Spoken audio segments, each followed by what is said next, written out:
Depuis 1975 jusqu'à, on va dire, 2005-2006, le prix des matières premières agricoles avait été divisé sur le marché international, avait été divisé environ par 6.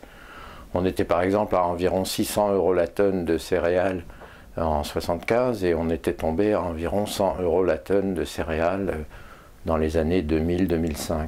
Et donc la vraie raison de l'explosion des prix, c'est tout simplement que les stocks internationaux se vidaient petit à petit. En céréales, ils étaient tombés à moins de 16% de la production et de la consommation mondiale. Et quand on en est là, il suffit d'un rien pour que les prix explosent. Il suffit d'une mauvaise récolte dans un pays exportateur comme l'Australie ou dans un pays importateur comme la Chine ou autre, et les prix explosent.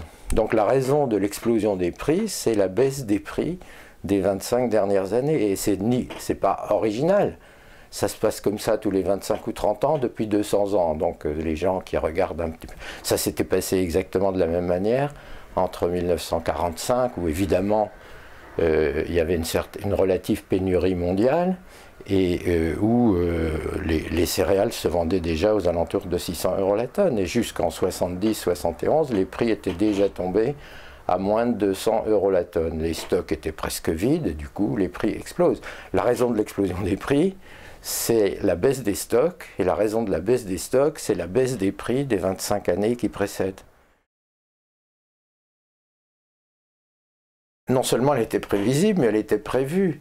Nous, quand on a vu la libéralisation des échanges agricoles internationaux, qui aurait évidemment pour conséquence d'imposer à tous les paysans des quatre coins du monde le prix des exportateurs les plus compétitifs, donc ça allait provoquer partout une baisse des prix agricoles. Non seulement on pensait que c'était prévisible, mais on a écrit des dizaines de fois que ça allait provoquer une pénurie mondiale et une formidable explosion des prix. Et on a même dit que quand il y aurait cette explosion des prix, alors ça serait les fils et les filles de paysans devenus chômeurs dans les bidonvilles des quatre coins du monde, où ils représentent 40% de la population des bidonvilles, qui allaient cette fois mourir de faim, et que du coup ça allait vraiment chauffer, parce que quand les paysans, quand c'est leurs parents qui meurent de faim dans les campagnes, on oublie quoi. On ne les voit pas, ils meurent tranquillement. Tandis que quand c'est les chômeurs des villes et les salariés payés moins de 1 $ par jour dans les bidonvilles des quatre coins du monde qui ont faim, eh bien la révolte, cette fois, elle se produit dans les villes. Et évidemment, les gens, au fond, ils le savent bien. Mais ils n'ont rien fait parce que ça les arrangeait, la baisse des prix agricoles. Et aujourd'hui, ça leur explose à la figure. Donc c'était parfaitement prévisible, c'était non seulement prévisible, mais prévu. Elle était parfaitement évitable. Pour l'éviter, il aurait d'abord fallu ne pas imposer le libre-échange agricole à tous les pays où l'agriculture paysanne n'est pas en mesure de résister aux prix internationaux, qui sont quoi les prix internationaux? C'est le prix de revient, le coût de production des entreprises agricoles de l'agrobusiness qui sont présentes sur la frontière amazonienne, sur la frontière indonésienne et demain sur la frontière congolaise, et qui sont capables de produire des céréales entre 50 et 100 € la tonne de coût de production, alors que les paysans d'Afrique produisent à 400, 500, 600 € la tonne, en gagnant, tenez-vous bien, 2 $ par jour. Et si on leur impose des prix qui sont 3 ou 4 fois inférieurs à leur coût de production, au lieu de gagner 2 $ par jour, ils gagneront 1 $ par jour ou 1,5 $ par jour. C'est quand même facile à comprendre. Moyennant quoi, on les empêche de continuer d'être paysans, on les transforme en chômeurs et en salariés à bas prix. Donc on pouvait le faire, mais c'est exactement le contraire qu'on a fait depuis les années 80, depuis l'Uruguay-Round, depuis les accords de Marrakech.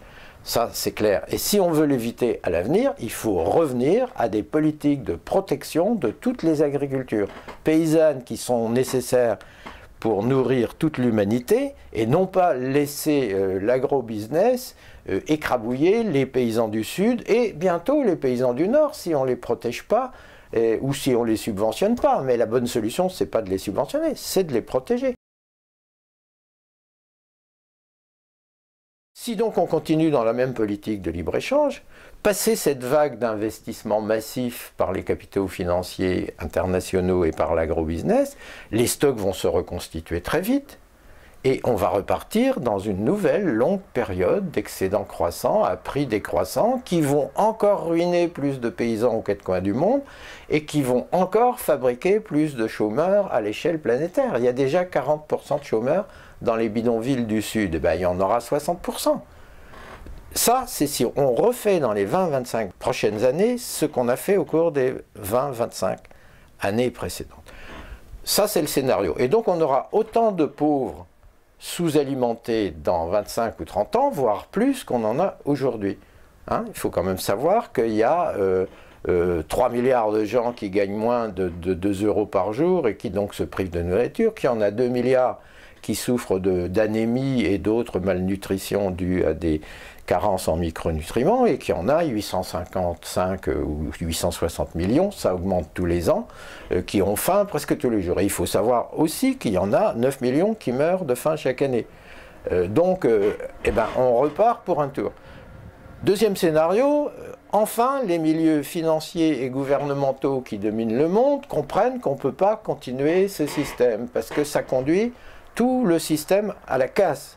Parce que faire baisser les prix agricoles, c'est appauvrir 2 milliards de paysans. Faire baisser les prix agricoles, c'est maximiser le chômage. Donc, des gens qui n'ont pas de pouvoir d'achat. C'est faire baisser les salaires aux quatre coins du monde. Donc, c'est faire baisser le faible pouvoir d'achat des salariés qui remplacent aujourd'hui de plus en plus les salariés des pays développés. Donc, finalement, vous abaissez les revenus de la majorité de la population mondiale.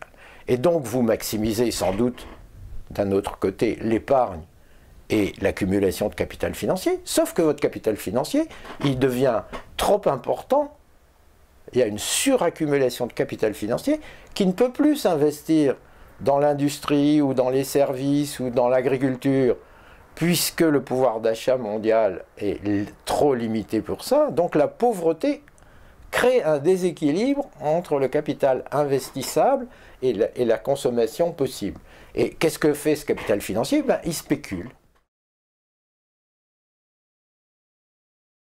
Si on veut que le système global soit gérable dans les 25 prochaines années, il faut remettre en place partout des politiques agricoles qui garantissent à tous les paysans la possibilité de continuer de rester paysans, de vivre et de manger à leur faim, et même de gagner un peu d'argent pour investir et pour accroître leur production, parce qu'il ne faut pas oublier qu'il faudra quand même nourrir 9 milliards et demi, peut-être 10 milliards de personnes dans 50 ans. Et que si la politique d'appauvrissement de la moitié de la population mondiale continue, il faudra quand même, pour que les autres mangent à leur faim, multiplier la production par 1,5, ce qui est quand même déjà pas rien. Et si on veut que tout le monde, que cesse la pauvreté et la sous-alimentation, il faudra encore l'augmenter de 30 à 40% pour que ceux qui ne mangent pas aujourd'hui à leur faim mangent convenablement. Ce qui veut dire que rien que pour nourrir correctement l'humanité dans 50 ans, sans pauvreté, malnutrition, faim et mort de faim, il faudra multiplier la production par 2 ou davantage. Sans compter qu'on aura aussi besoin de coton, de biomatériaux, voire d'agro-pétrole, etc. Alors, il y a les terres pour faire ça, contrairement à ce qu'on raconte. Les gens n'ont pas faim parce qu'il y a trop de monde ou parce qu'il n'y a pas assez de terre, c'est archi faux ça. Il y a largement assez de terre pour exploitable durablement, sans foutre en l'air les forêts d'Amazonie, etc., comme on le fait maintenant. En soustrayant les forêts, il y a assez de terres cultivables, non cultivées, pour doubler la production, et on peut même doubler la production en corrigeant l'agriculture la plus chimisée d'excès qui ont été commis ces dernières années, c'est-à-dire qu'on peut produire durablement 2 à 3 fois plus de nourriture qu'on en produit. Qu'est-ce qui empêche de le faire? C'est le fait qu'on fait c'est qu'on casse les paysans aux quatre coins du monde. C'est pas l'agro-business qui va cultiver les terres les plus difficiles à cultiver. C'est pas eux qui vont s'intéresser aux paysans et aux chômeurs qui ont faim. Eux, ils s'intéressent qu'aux terres les plus fertiles, dans les régions où les salaires sont les plus bas du monde, afin d'approvisionner les marchés des gens les plus riches du monde, c'est-à-dire la demande solvable. Mais la demande non solvable, ça ne les intéresse évidemment pas. Donc ce n'est pas l'agrobusiness qui va nourrir les pauvres. Les seuls qui peuvent nourrir les pauvres, c'est les pauvres eux-mêmes. C'est-à-dire les paysans qu'il faut arrêter de casser, de condamner à l'exode et au chômage. C'est ça la question. Et pour ça, il faut établir partout des protections tarifaires aux frontières de l'Europe, aux frontières de l'Afrique de l'Ouest et ailleurs, pour que les paysans soient payés de leurs produits à un prix qui correspond à leur coût de production.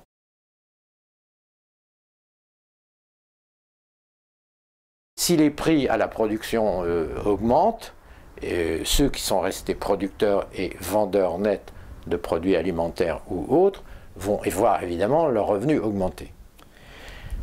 Et donc c'est bien, mais c'est qu'une fraction de la paysannerie appauvrie au cours des dernières décennies, on est bien d'accord. Deuxièmement, pour qu'ils en profitent au-delà d'avoir un revenu amélioré et peut-être de manger mieux à leur faim, il faudrait qu'ils puissent investir en animaux de traction par exemple, investir en semences, investir en engrais, investir en pesticides. Mais investir en animaux de traction, il faudrait que les prix assez élevés pour être au-dessus de leur prix de revient, ce qui n'est peut-être même pas le cas aujourd'hui, à 250 € la tonne. Hein. Leur prix de revient c'est 500 ou 600 ou 700. Il faudrait que la hausse des prix soit plus importante qu'elle ne l'est et surtout qu'elle dure assez longtemps pour pouvoir acheter un attelage, acheter une charrue, acheter une charrette. Et pour la rentabiliser, il ne faut pas oublier qu'il faut 4 ans, 5 ans, 6 ans, 7 ans, peut-être 10 ans.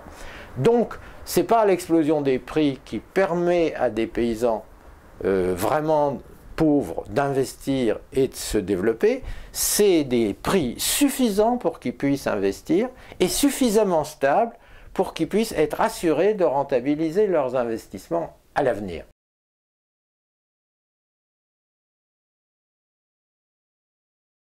L'aide alimentaire, c'est moins de 1% de la production et de la consommation mondiale. Et le manque à consommer, c'est-à-dire la quantité de nourriture qui est nécessaire pour subvenir aux besoins non satisfaits des malnutris, dont on a parlé, il y en a 2 milliards, et des sous-alimentés chroniques, c'est-à-dire de ceux qui ont faim une bonne partie de l'année, qui sont 854 millions et bientôt 860, non, parce que cette quantité de nourriture, c'est 33% de la production et de la consommation mondiale. Donc de toute façon, l'aide alimentaire est sans commune mesure avec les insuffisances alimentaires globales. C'est 1% contre 3%. Donc, l'aide alimentaire ne peut pas régler le problème de la pauvreté et de la faim, quelquefois même elle l'aggrave, on le sait, et deuxièmement, elle peut servir de secours d'urgence dans les campagnes, quand c'est dans les campagnes que les gens ont faim, et dans les villes, quand c'est plus dans les villes que les gens ont faim. Tout ça, c'est d'accord. Mais il n'y a pas assez d'aide alimentaire, et il n'y aura jamais assez d'aide alimentaire, il faut le savoir, pour régler le problème d'ensemble de la pauvreté et de la sous-alimentation. 1% de la production et de la consommation mondiale, ça n'a rien à voir avec 33%. De toute façon, ça serait un moyen très inapproprié, parce que quand l'aide alimentaire se substitue massivement à la production nationale, ça veut dire qu'elle détruit la production nationale et qu'elle fabrique encore plus de paysans pauvres, plus de chômeurs et plus de salariés mal payés.